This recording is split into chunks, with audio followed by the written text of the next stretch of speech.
This is why I don't. The color distribution is even, and it's very important to judge the proper value of this diamond. These are not inclusion; they are just the reflection of the inclusion on the crown. Look, the girdle. The girdle is faceted. Look, it's wonderful, but it must be like that because it's a purple spin diamond. It's not a diamond subjected to some kind of brooding. That's once or terrible.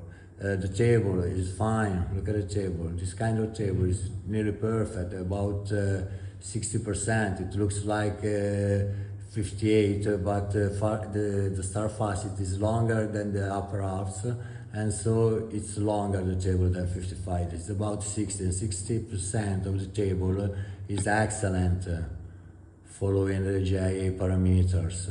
There are no other inclusion inside the stone, just, yeah, maybe that is an inclusion, but this one, look, I think it's something dirty, it's a bit of dirt.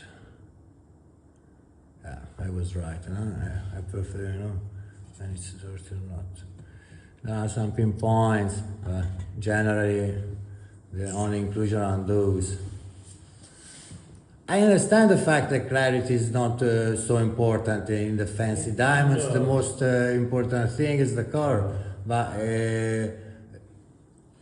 the price of, if I don't know that it's I1, I can't tell you the real price, okay? Because the price of the I1 and the WS1 is different. Exactly. Maybe not totally different like a purplish pink and, and the brownish, okay? There is no this big gap. But there is a gap that it doesn't allow me to be serious about